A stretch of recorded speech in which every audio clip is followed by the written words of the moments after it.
Una de las leyes espirituales que existen más evidentes y más claras en este capítulo es la ley de la siembra y de la cosecha.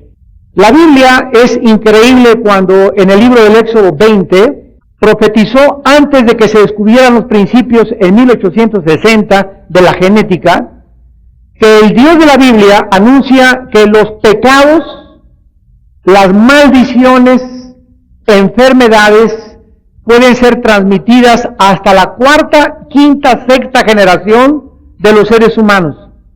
Y esto fue hace aproximadamente 4.500 años.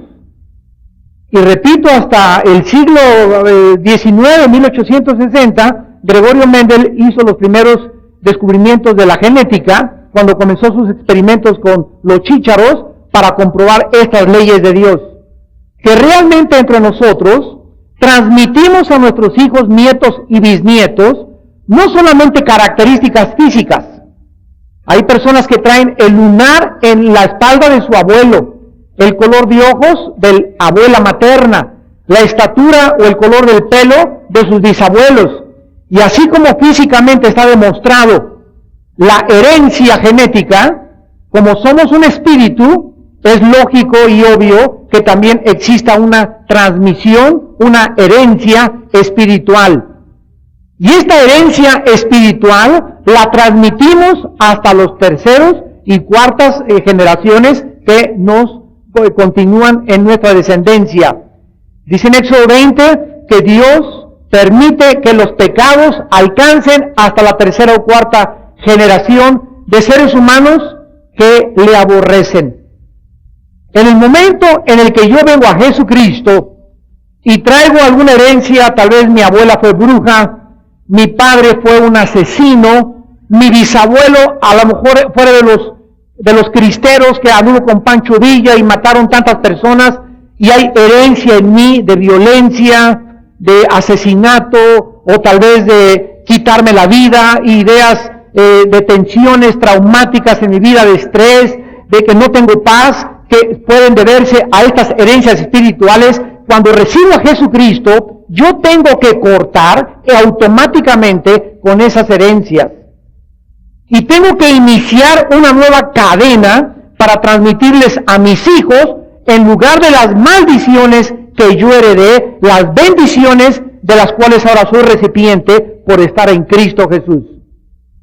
Y esto es una verdad que nosotros tenemos que recordar si es que amas a tus hijos. Y si es que te interesan tus nietos y tus bisnietos. Pero en esta profecía de Jacob se ve más que en cualquier otra parte en la Biblia, por tratarse de sus 12 hijos, cómo en cada uno de los 12 hijos la transmisión genética hereditaria espiritual se hizo evidente en cada palabra que Jacob mencionó a través de sus hijos. Aquí encontramos a Jacob, capítulo 49, llamando a sus hijos. Recordamos que ya está en su lecho de muerte. Jacob ya es un hombre de 137 años, está ya en los últimos minutos, en las últimas horas, para poder entregarle su alma al Creador y ser reunido con su abuelo Abraham y con su padre Isaac en el mundo espiritual. Y en este momento de agonía, en este momento último de su crisis final, físicamente hablando, Dios llena a este hombre Jacob de todo el Espíritu de Dios. Y quedan impresas en la palabra de Dios, en la Biblia, sus palabras proféticas. Llama a sus hijos y estamos ahorita en el momento en el que va a comenzar a pronunciar a cada uno de sus hijos la bendición profética, porque en el capítulo anterior, en el estudio anterior, recordamos que ya había bendecido a Manasés, y a Efraín, dándole a Efraín la bendición en lugar de a Manasés, que eran los dos hijos que tuvo José. Entonces Jacob en el capítulo anterior tomó a Manasés y Efraín y los adoptó como sus hijos, incluyéndolos en la bendición que recibirían las 12 tribus de Israel. Y cuando Manasés y Efraín reciben las bendiciones de Jacob, están recibiéndolas en el nombre y gracias a su padre José. Entonces, cuando Dios bendice a Efraín y a Manasés, estaba bendiciendo realmente a Jacob. Pero como ellos eran su herencia, como ellos eran su descendencia, ellos tenían que llevar a cabo todo aquello que José no pudo disfrutar como las promesas de Dios en esta vida. Y esta es una de las promesas que Dios nos da.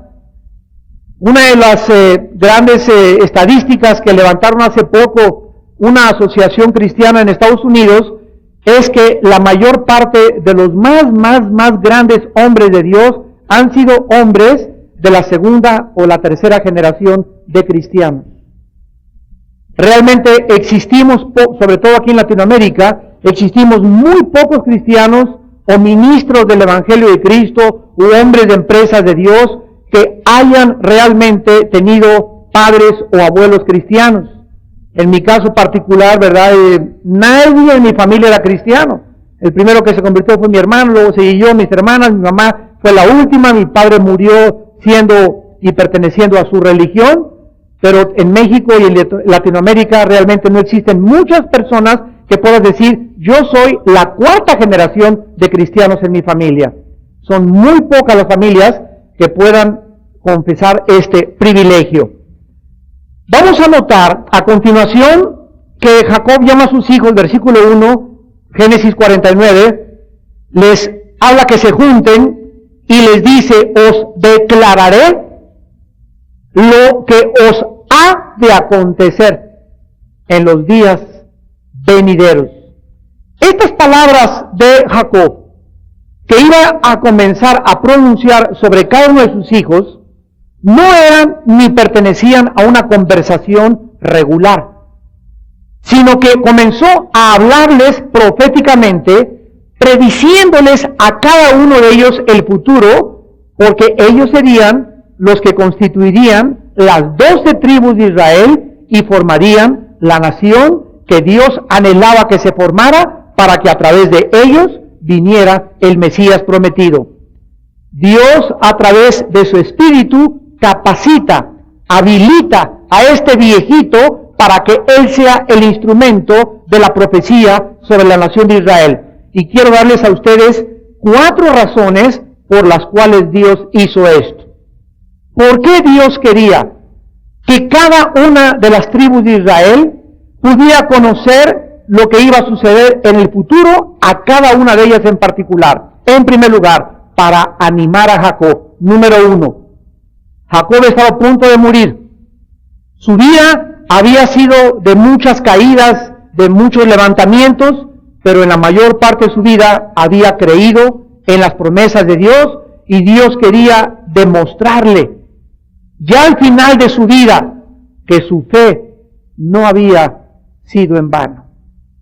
Será maravilloso el día que nosotros lleguemos a morir o estemos en el hospital y podamos antes de morir tener esa paz de Señor, tanto que te pedí por esa hija, que tuve por ese hijo, y antes de morir tener ese descanso espiritual de ver que nuestra familia se convirtió, ahí están nuestros hijos o nuestros nietos junto a nuestra cama, y ver que verdaderamente lo que hemos luchado, la santidad que hemos buscado, las cosas por las cuales nos hemos sacrificado, no han sido en vano.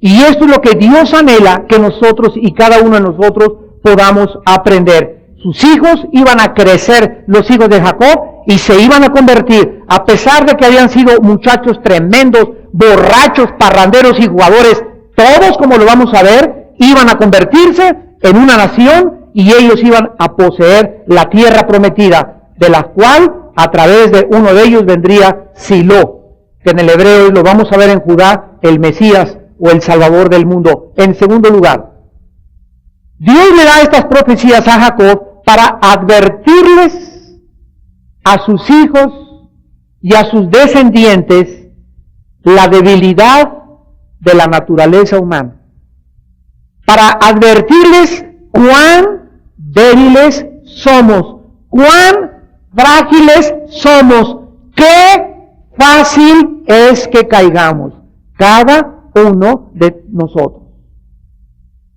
Ahora, cuando ellos supieran qué débiles somos, entonces tendrían que depender y agarrarse con más fuerza para esperar la dirección y la fortaleza del Señor.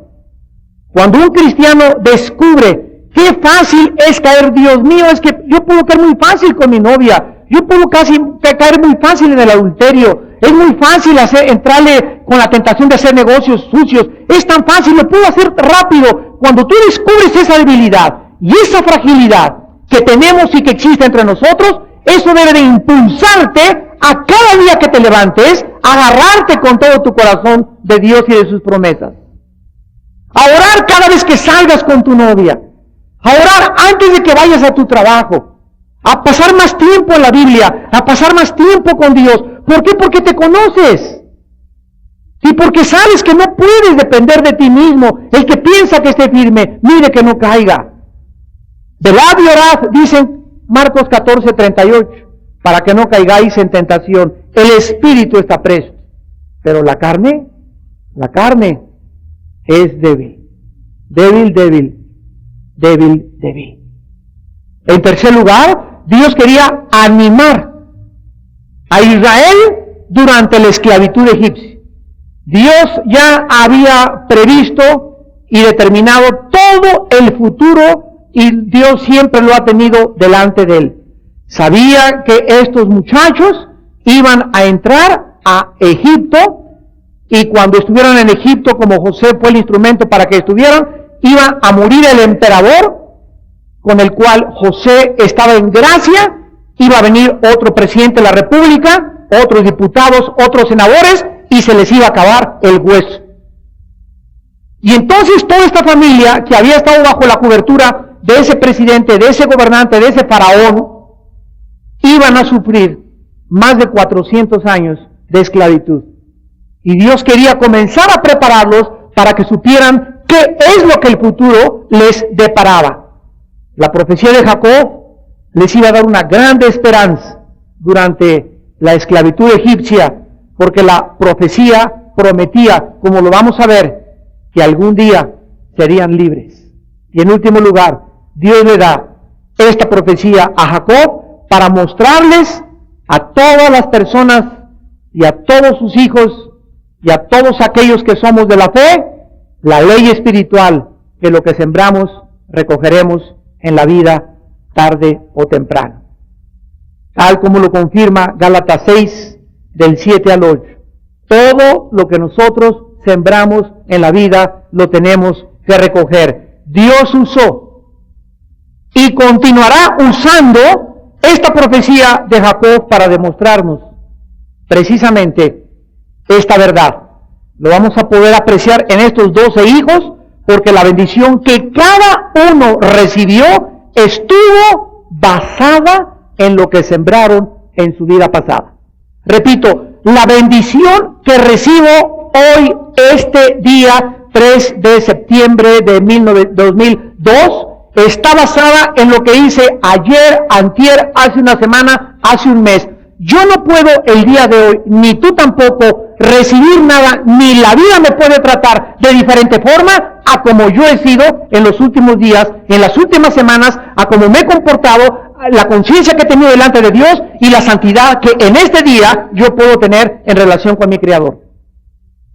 Así que todo, absolutamente, mientras avanzamos en la vida, estamos recibiendo lo que estamos sembrando. Hoy estoy sembrando, mañana, pasado, el mes que entra recojo. Pero como yo sé que es una verdad espiritual, no me canso en este día y mañana que amanece y pasado mañana y el miércoles y el jueves de estar buscando la oportunidad de ser generoso, a ver a quién ayudo, por quién oro, qué favor le puedo hacer a una persona. ¿Por qué? Porque todo eso lo voy a recoger tarde o temprano en mis próximos días. y Dios no puede ser burlado. Lo que el hombre siembra, el hombre lo recoge. Esto es una grande advertencia para todos nosotros, miles de años después, porque Dios nos ha advertido que se acerca el día del juicio, donde Dios juzgará con justicia el mundo entero. Y muchas personas que no recibieron en esta vida el castigo de Dios, lo recibirán cuando Él venga a juzgar a los vivos y a los muertos.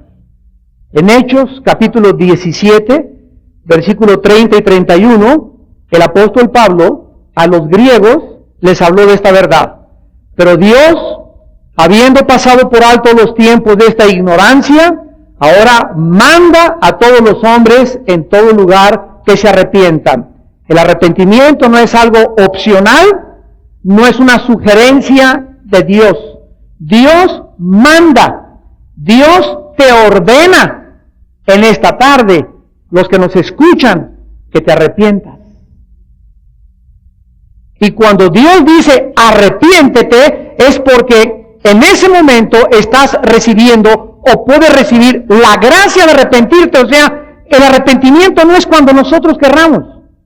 Bueno, cuando yo me muera, cuando ya no tenga esta amante, cuando vaya a la Cruz Roja y me esté muriendo, me voy a arrepentir. A lo mejor antes de que esté en el hospital me arrepiento y le pido perdón a Dios por todos mis pecados. Es que no es lo que enseña la Biblia. La Biblia dice, cuando oigas su voz, no te endurezcas. ¿Por qué? Porque es en el momento en el que Dios dice, Paco, Pedro, Lupita, Carmelita, hoy te digo, arrepiéntete. Y cuando ese momento te llega a tu vida, si tú no lo aprovechas, Dios no te garantiza que vendrán otros momentos que Él te pueda dar para que te puedas arrepentir. Porque el arrepentimiento es un don de Dios. Vamos pues a continuación a comenzar a estudiar la vida a través de las profecías proféticas de Jacob, de estos hombres que formarían la nación de Israel.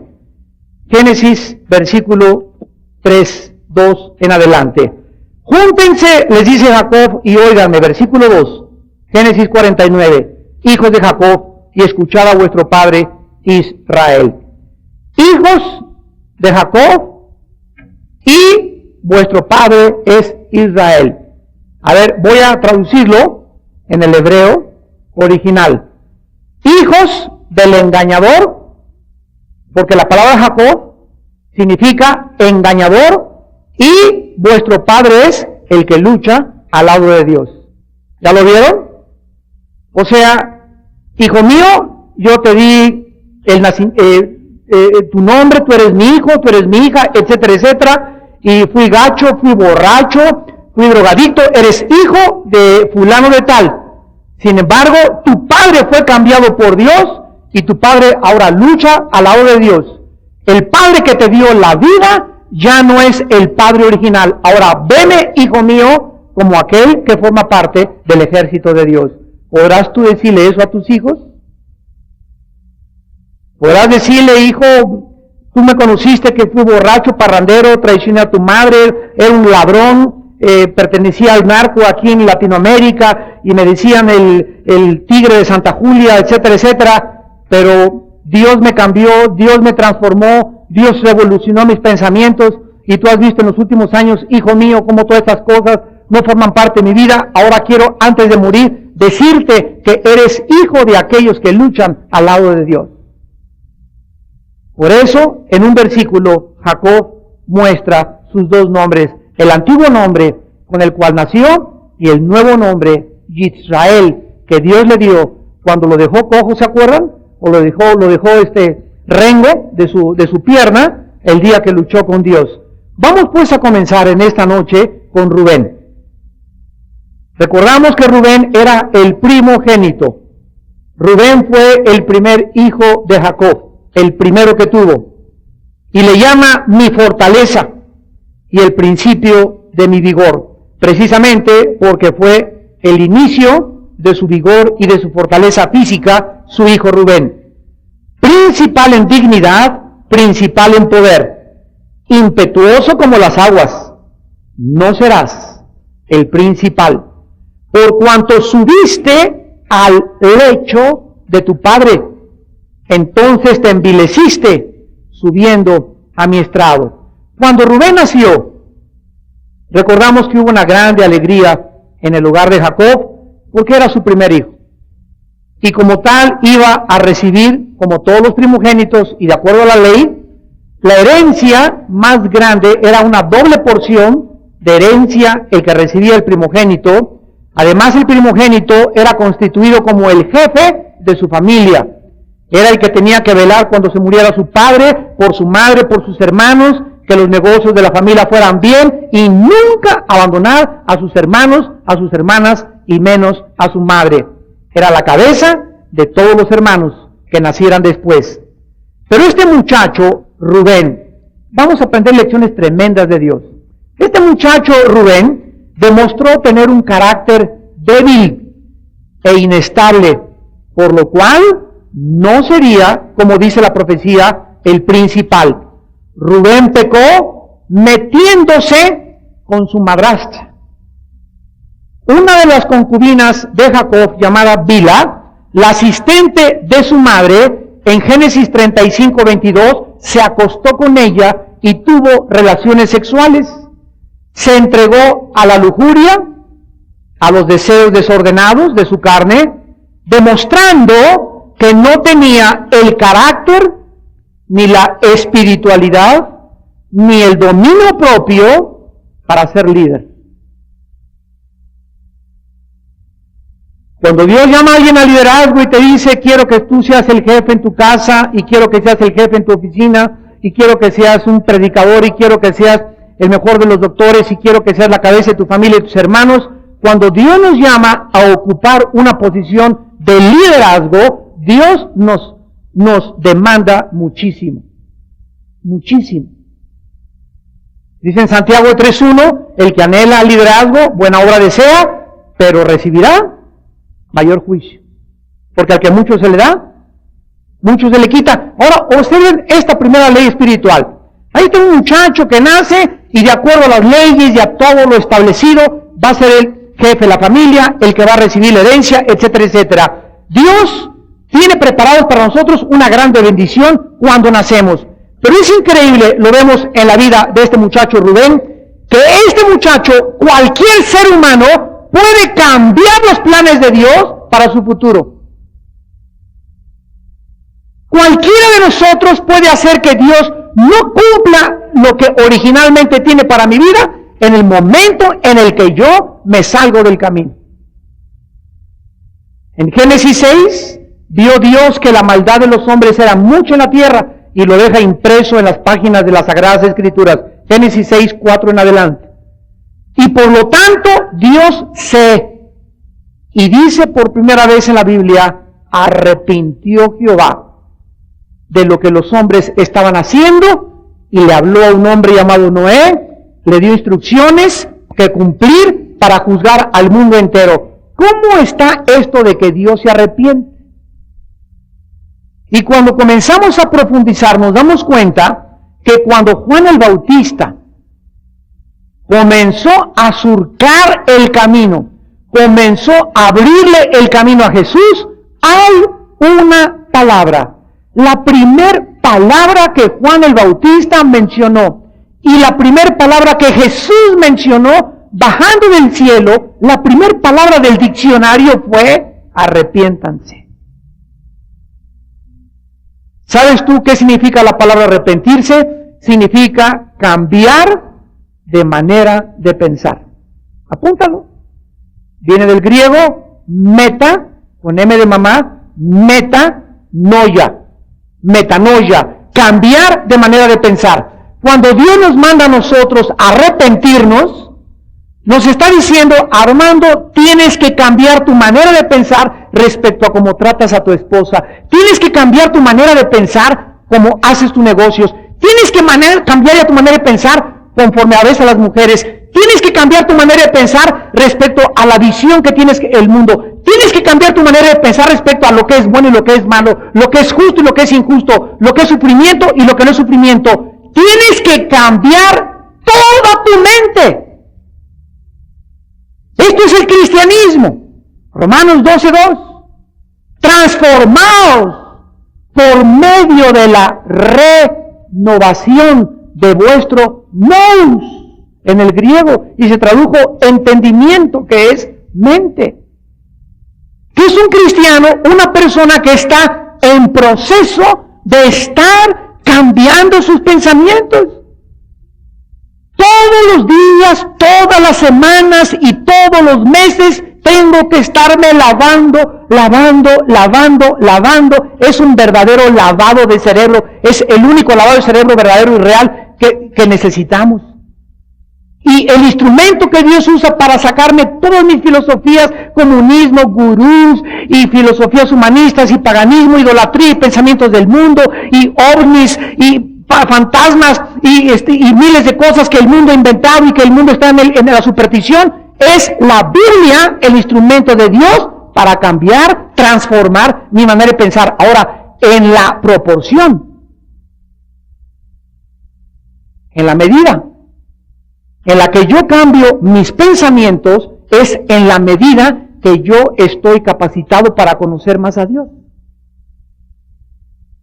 Pero si tengo 3 años en Cristo y 4 años en Cristo, y sigo siendo la misma persona enojona, seca, falta de amor, criticona, etcétera, etcétera, y tengo 4 o 5 años en Cristo, ¿cómo puedo entender la predestinación? ¿Cómo puedo entender por qué Dios mata terremotos? ¿Cómo puedo entender el futuro del mundo? ¿Cómo puedo entender lo que está pasando en México? ¿Cómo puedo entender? Entonces, mi falta de conocimiento de Dios se debe a que yo no paso tiempo en su palabra. Dice en 2 Corintios 3:18, mirando cara a cara a la Biblia, ¿verdad? Somos transformados por el Espíritu de Dios. Fíjense ustedes, mirando, algo sale de la Biblia, que al mirar la Biblia tú, al leer la Biblia, al meditarla, al guardarla, al memorizarla en tu corazón, no solamente es de aquí hacia allá mi vista, sino que al mirar la Biblia, algo sale. Porque la palabra de Dios es viva. Esto tiene vida. Está vivo. Ahora sí te va a caminar. Está viva. Hebreos 4:12. La palabra de Dios es viva. ¿Qué significa esto? Que tiene vida. Juan 6. Mis palabras son vida, dijo Jesús, y espíritu. Entonces la Biblia no es como leer a Oscar Wilde, William Shakespeare o Sócrates. Algo sale de la Biblia que entra a mi espíritu y comienza a cambiarme, a alimentarme, a transformar mis pensamientos. Y en la medida que yo paso tiempo con la palabra de Dios, conozco más a Dios. Y fíjense, mientras más conozco a Dios, más me acerco a Dios, menos le tengo miedo a Dios, pero más grande es mi temor de Dios. Y explicamos la diferencia entre tenerle miedo a Dios y entre temer a Dios.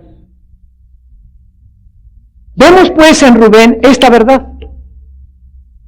Nacido para ganar, y de acuerdo a sus acciones, nunca quiso sujetar su cuerpo, nunca quiso castigar, como dice Pablo, golpeó mi cuerpo y lo pongo en servidumbre.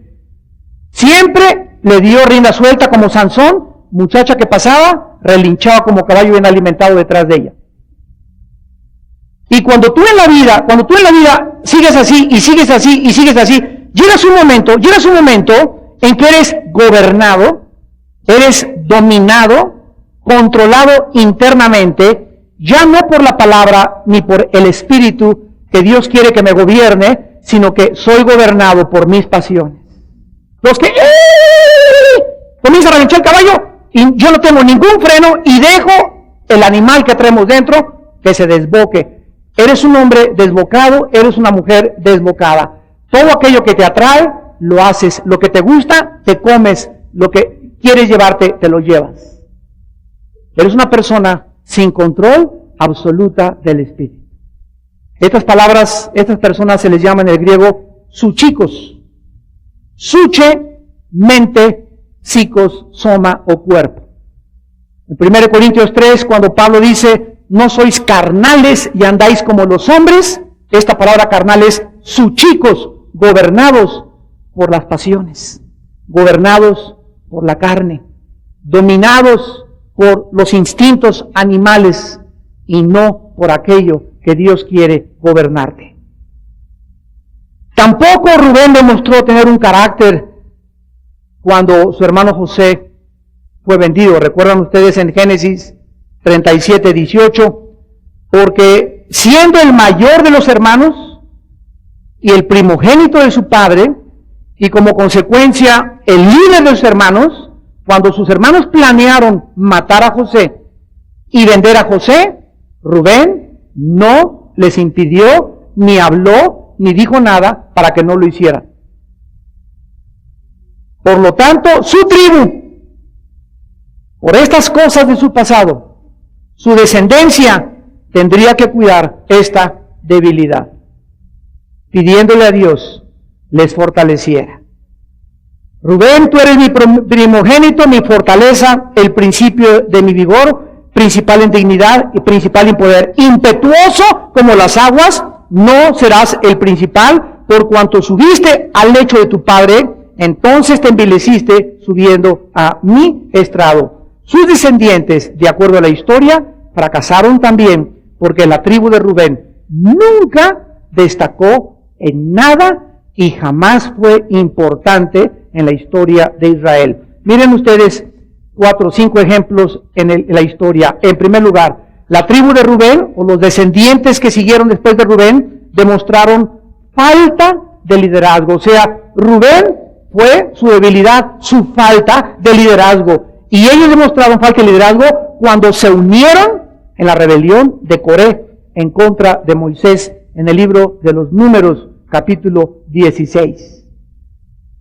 En segundo lugar, la tribu de Rubén demostró debilidad e inestabilidad cuando se rehusaron ir a la batalla, cuando deberían ir a pelear con Josué, en Josué capítulo 5, a pesar de que habían resuelto en su corazón, vamos a ir a la batalla, eran tan pusilánimes, eran tan de doblemente, como muchos cristianos, ya no voy a fumar, ya me voy a portar bien, ya voy a hacer esto, y tu piedad, dicen Oseas, es como el rocío de la mañana. Te propones, mañana me voy a levantar a correr, mañana no voy a comer estas cosas, y nunca tus resoluciones de tu corazón duran más que 2 o 3 días. Si tú sigues de esta manera viviendo, debilitas y debilitas y debilitas tu carácter. Ojalá que no llegues a los 30, 35 años con ese carácter. En tercer lugar, esta tribu demostró mucha ambición. Cuando llegaron a la tierra prometida, le dijeron a Moisés que ellos querían tener el primer lugar de la tierra.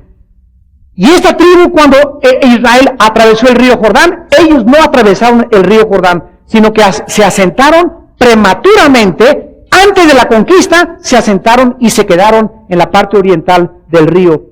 La parte oriental finalmente fue la menos valiosa que la parte occidental. Así le pasa a los ambiciosos. El que mucho abarca, poco apretará. Lot vio la tierra, no, aparentemente es fértil y buena, y allá puso sus tiendas. Génesis capítulo 13. Y estaba Sodoma y Gomorra esperando devorarse a la familia que él iba a formar. En cuarto lugar, esta tribu demostró falta de espiritualidad cuando ellos ayudaron a erigir un lugar falso para adorar a Dios en Josué capítulo 22. Y finalmente, la tribu de Rubén, repito, nunca fue importante en la historia de Israel. Nunca produjo un líder importante para la nación de Israel. Hermanos en Cristo, tenemos en esta mañana la primera lección espiritual. La inmoralidad, la lujuria, la falta de pureza sexual en una vida revela su carácter. Demuestra su debilidad de carácter y de disciplina. Su falta de autocontrol y de crecimiento espiritual. Demuestra un ego del tamaño de Goliat. Porque una persona que vive para el sexo, para la lujuria, para sus pasiones, que acaba violando a su hija, acaba metiéndose con su madrastra, viola a su cuñada, se acuesta hasta con la sirvienta de su casa, estas personas demuestran una grande autosatisfacción, por lo cual tienen un ego muy grande, una falta de amor para los demás, porque acaban hasta inclusive asesinando personas para violarlas. Pierden el respeto de la gente y no les importa hasta meterse con niñas o con niños menores de edad. En Éxodo 20:10, Dios le dijo a Moisés, escribe, no adulterarás y no fornicarás. No cometerás inmoralidad. Mateo 5:27 y 28, Jesús hablando, en verdad les digo que muchos dicen que los adúlteros son los que se acuestan con una mujer, pero yo les digo que cualquiera de ustedes. Vean la norma, viene Jesús al mundo y eleva las normas de la ley.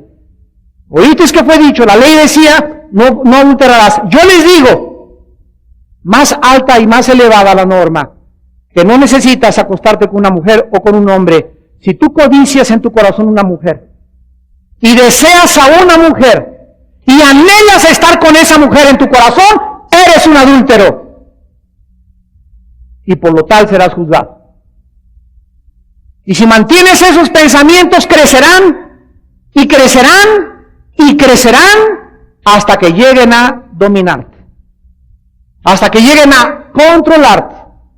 Y cuando una persona cae en el adulterio, cuando una persona se acuesta con su novio, cuando una muchacha se acuesta con su novio, o un muchacho se acuesta con su novia, es porque semanas, días, meses antes se prepararon, se mandaron en las caricias, beso y beso, beso y beso, becho y abacho, y se decían cristianos, y cuando no pudieron y hubo la oportunidad, cayeron, porque la carne es débil. Nunca se previnieron ni tomaron las precauciones. El temor de Dios salió de sus vidas. En 1 Corintios 6, el apóstol escribe versículos 9 y 10, no erréis, ni los adúlteros, ni los fornicarios, ni los que se echan con varones, ni los afeminados heredarán el reino de Dios. Y esto erais algunos, pero ya han sido lavados por la sangre de Jesucristo. En su carta a los Colosenses, en el capítulo 3, Pablo les escribe y les dice, Colosenses capítulo 3, versículos 5 al 6, hagan morir lo terrenal en vosotros, fornicación, impureza, pasiones desordenadas, malos deseos y avaricia, que es idolatría.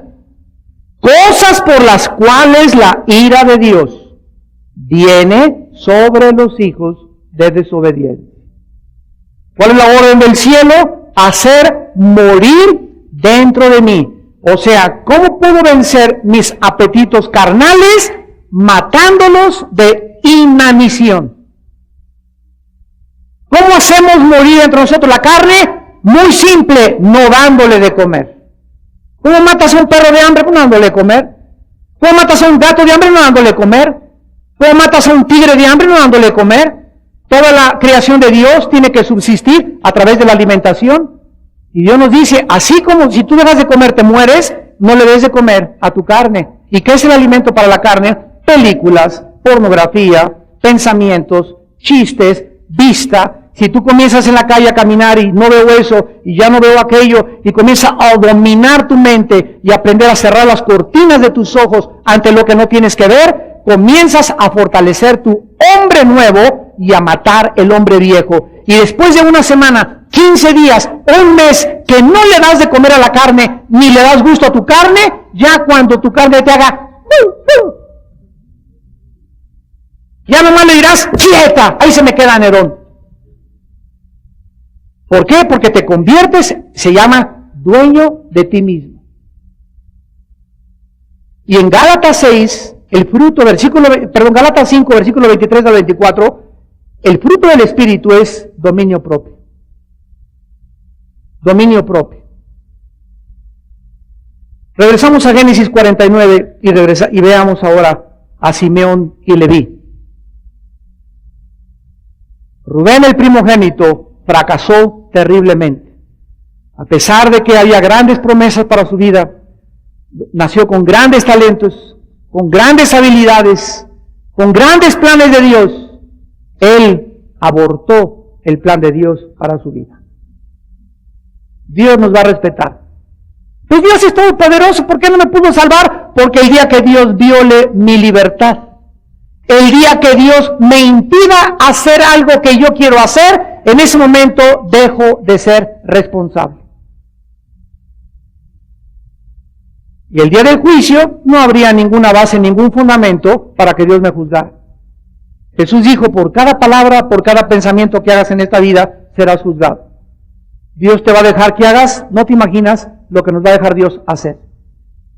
Y cuando Dios juzga a una persona, ¿saben ustedes en la Biblia cuál es el más grande juicio de Dios? No es el fuego del cielo, ni meteoritos que caen sobre la tierra, ni terremotos, ni tifones. En la Biblia, el más grande juicio de Dios a un ser humano o a uno de sus hijos es dejarlo que haga lo que Él quiere. Cuando Dios se retira de tu vida, porque dentro de ti el Espíritu Santo está tan adolorido, tan apagado, tan contristado por tus pecados, por tu terquedad, por tu ego, por tu ambición, por tu orgullo, llega el momento en que Dios, o sea, dentro de ti se apaga la lámpara, pierdes tu luz, como sal pierdes tu sabor, Dios se quita de tu vida y dice la Biblia, serás hastiado de tus propios consejos, Proverbios 1:29 en adelante, porque el desvío de los ignorantes los matará, la prosperidad de los necios los echará a perder, mas el que me oyere habitará tranquilamente y confiadamente sin temor del mal. Qué horrible es en la vida ser abandonado por Dios, como lo fue Sansón. De un momento en que Sansón se burló, y se burló, y se burló, y a ver, yo siempre seré fuerte, yo siempre tendré esa buena voz, yo siempre seré buen predicador, yo siempre seré bueno para los negocios. Algún día te darás cuenta que todo aquello que Dios te dio se va de ti. Y Sansón no supo, cuando quiso romper las cuerdas, que el Espíritu lo había abandonado. Simeón y Leví, versículos 5 al 7. Simeón y Leví son hermanos. Armas de iniquidad, sus armas. En su consejo no entre mi alma, ni mi espíritu se junte en su compañía. Porque en su furor mataron hombres, y en su temeridad desjarretaron toros. Maldito su furor, que fue fiero, y su ira, que fue dura. Yo los apartaré en Jacob, y los esparciré en Israel. El pecado de estos hermanos, Simeón y Leví, fueron la ira y la crueldad y la venganza. Mataron a un grupo de varones en la tierra de Siquem, cuando el príncipe Siquem, así se llamaba, Génesis 34, violó a su hermana Dina. Mire usted lo que pasa en la vida. Cuando nosotros leímos ese pasaje, recuerdo yo que estaba meditando y llorando en mi cuarto, pidiéndole a Dios iluminación, y le dije, Padre Santo, ¿quién de nosotros, al saber que violan a una hermana, no vas y le partes y le haces trizas la cara a ese cara de armadillo? Todos en ese momento reaccionaríamos, ¿verdad? Yo así, digo, Padre, quiero ser sincero, si yo en ese momento yo sé, ¿verdad?, o violan a mi esposa, o una hija, o una cosa, y yo tengo una pistola en ese momento, Señor, yo no sé qué haría, sinceramente yo no sé qué haría en ese momento. ¿Cómo es posible que haya sido tan cruel con ellos, Padre? Le dije, Padre, ¿por qué o sea, no fue bien la venganza que ellos hicieron? No, porque una cosa era vengarse y otra cosa era, aparte de la venganza, tener crueldad extrema en la venganza.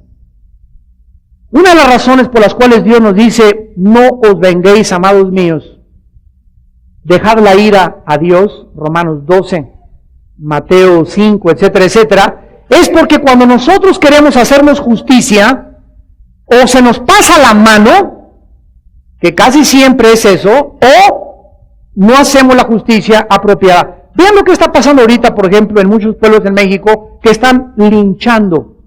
¿Lo han leído en los periódicos? Están linchando a la gente. El otro día, una camioneta en Estados Unidos, venían dos borrachos, se metieron a una casa, había afuera una señora, y mataron a la señora. Y los vecinos salieron de todo ese vecindario y agarraron garrotes, y a estos dos borrachos muchachos los mataron a garrotazos,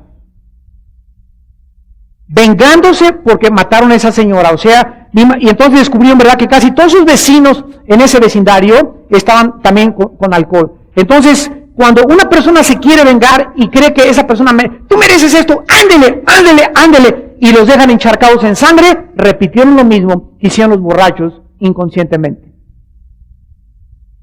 Por eso Dios nos dice, la justicia no está en nuestras manos, la justicia está en los gobiernos civiles, Romanos 13, a quienes yo he delegado y a través de los cuales yo imparto la justicia.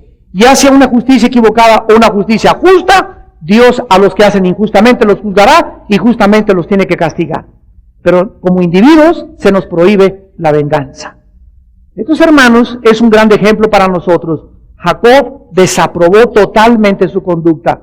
Era inexcusable, está bien, violaron a su hermana, pero se les pasó la mano. Asesinaron a demasiada gente inocente, y lo hicieron con ferocidad y con crueldad. Dice el versículo 6, en su consejo no entre mi alma, ni mi espíritu se junte en su compañía. Jacob les dice, no los puedo justificar lo que hicieron, a pesar de lo que le hicieron a su hermana. El enojo de Simeón y Leví sería maldecido porque fue cruel y fue feroz.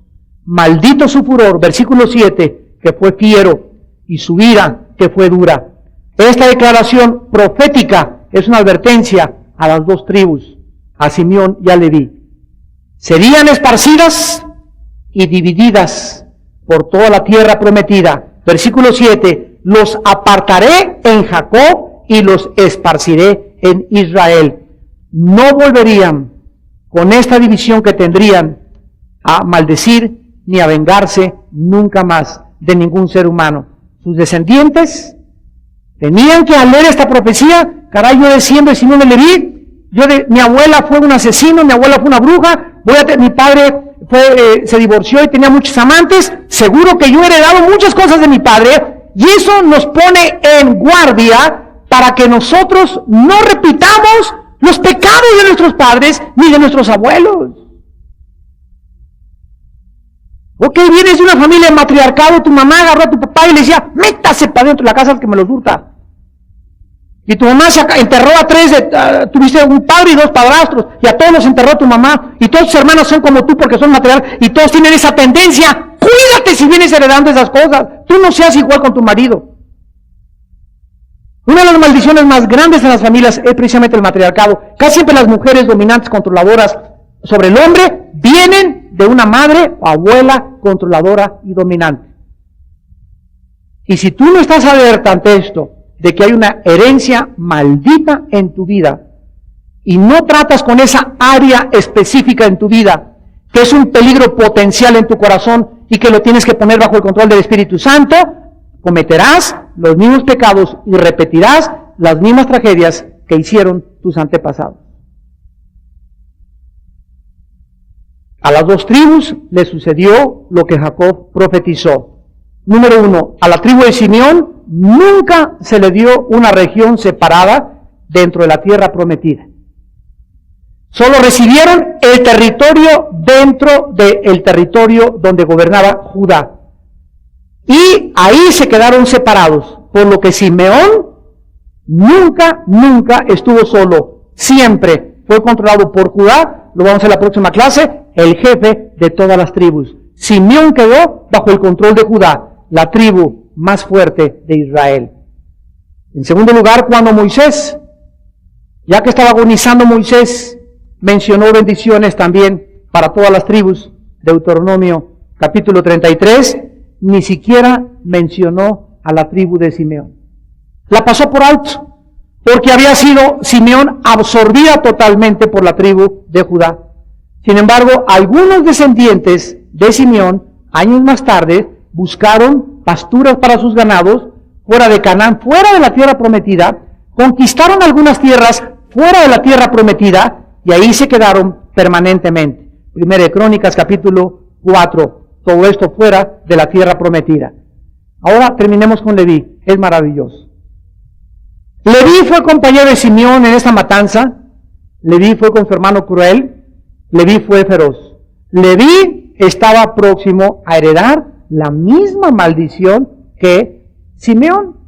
Sin embargo, esta tribu de los levitas fue dispersada a través de toda la tierra, Josué capítulo 21, y sus sacerdotes no ocuparon nunca los territorios. sino que se les dieron 48 ciudades levíticas esparcidas por toda la tierra. Esta tribu de Leví es un ejemplo en esta noche para todos nosotros de lo que Dios hace cuando alguien se arrepiente. El arrepentimiento en mi vida rompe las maldiciones de mi pasado. Padre, perdóname. Me he dado cuenta que quiero dominar a mi esposo, quiero controlar mi casa, y yo sé que tú pusiste a él como mi cabeza y no me he sujetado y lo he despreciado porque no es líder, porque es débil, pero me arrepiento, Padre. Te pido perdón porque he descubierto que esto viene en mi sangre, en mi tendencia, en mi corazón, en mis pensamientos, y yo no puedo ser así porque soy tu hija. Perdóname, Señor, y ayúdame a cambiar. Y comienzo pidiéndole perdón a mi esposo, ayúdame, quiero transformarme, y en ese momento algo en los genes sucede milagrosamente que esa maldición se rompe a través del arrepentimiento. Miren ustedes en Éxodo 32.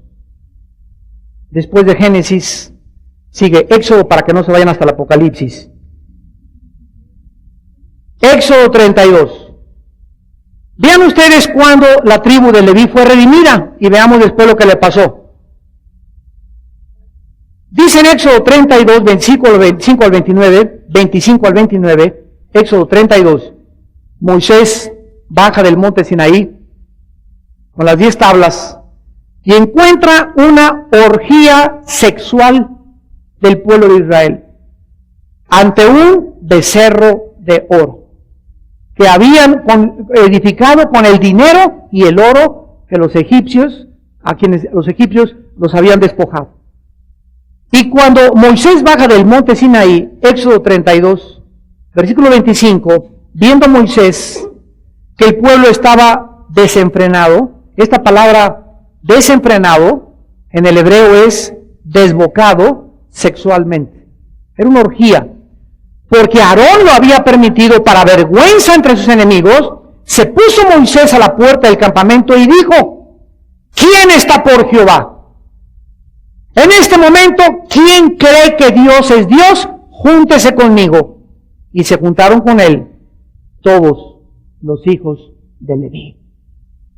Esta tribu, por esta acción de haberse puesto del lado de Moisés, cuando todos los demás le habían abandonado, produjo en ellos un cambio de Dios hacia sus vidas. Aparentemente esta tribu comenzó a ser leal y valerosa, por lo que Dios cambió las maldiciones que su hermano Simeón había recibido y que él era digno también Leví. Estos descendientes rompen estas maldiciones al, en un acto de valor, ponerse y decir: yo estoy del lado de Dios y no me importa lo que cueste, y ponerse en contra del mundo entero.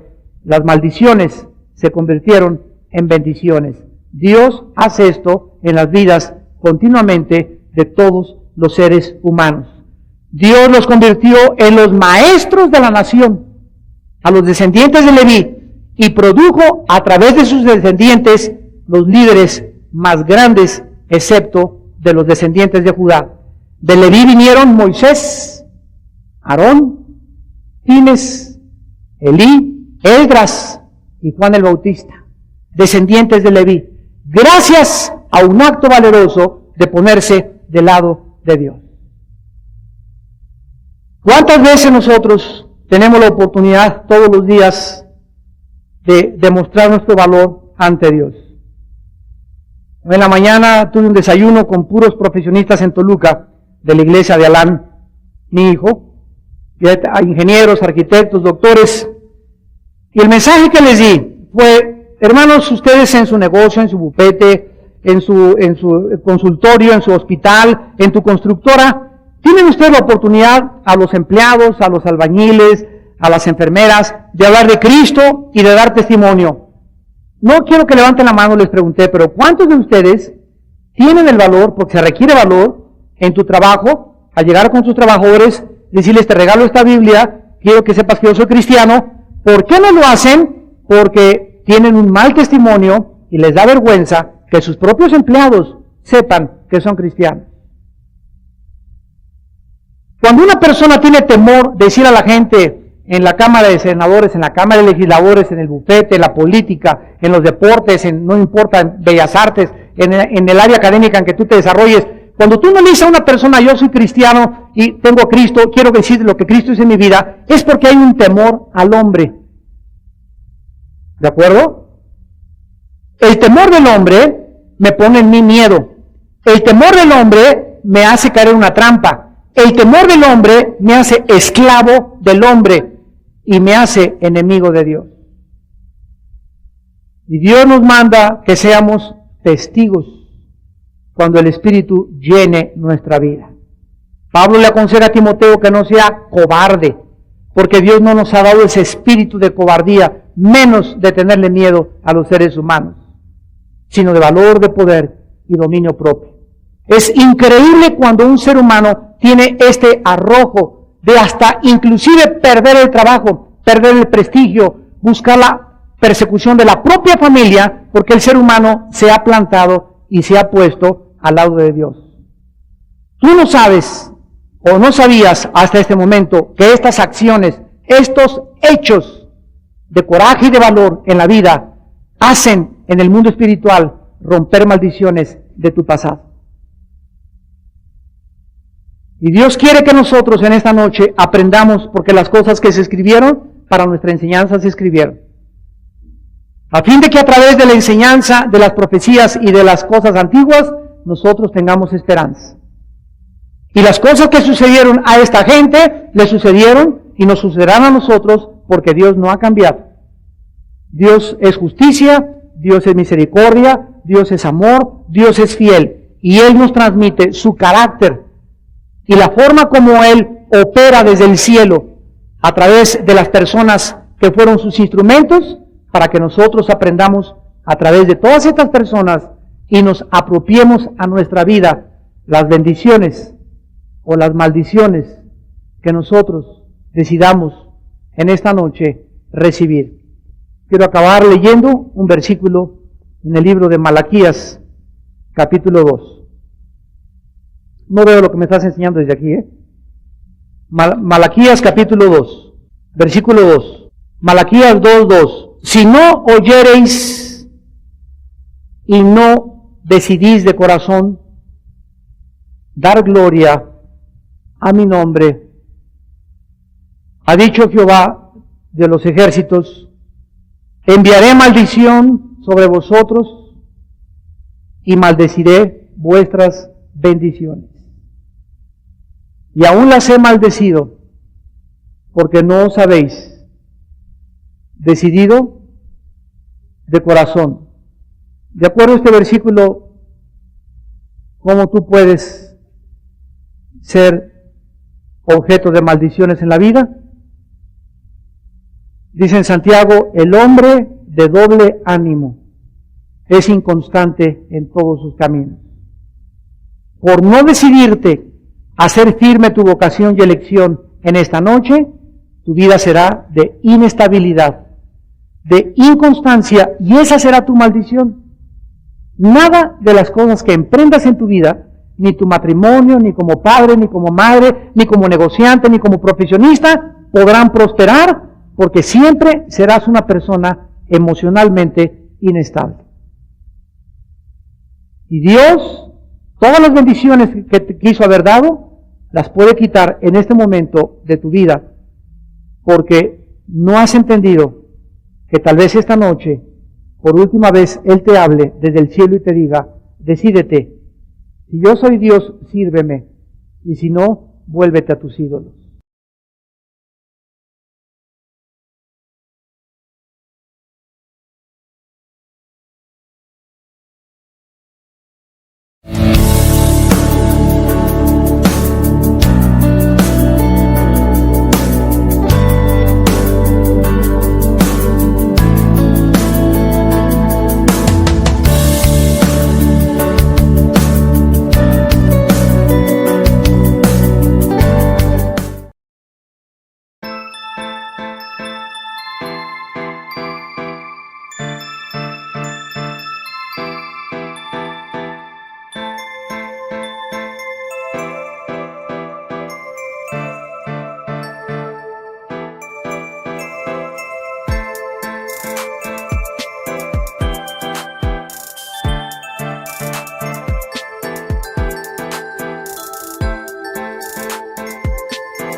chờ mưa rơi, lòng trời vơi như giữa biển khơi, cánh chim bế nhau tung bay, người đầu hay ta không oán trời, bao năm tình yêu chưa phai, giờ chia hai đôi lứa lạc nhau, lối gió số phận đã không an bài bền lâu. Người đi về đâu giờ em không lưu luyến nữa, ôm thêm bao nhiêu đắng cay, không chỉ sau này mình còn gặp được không, lòng quạnh thắt muốn đôi tay xót xa, muốn mặn ấy anh ghi sâu vào tim này, thương bờ vai em chia với chẳng ai cởi, lúc vui buồn lúc cô quanh mình em, người giờ phần như cánh chim lang bay dòng đời gió, lần thầm muốn em bước giữa muôn vàn đau khổ, từng là đàn thôn nữ muôn hiền mà vạn người mẹ, giờ thì còn thân xác hoa tàn người đời trẻ.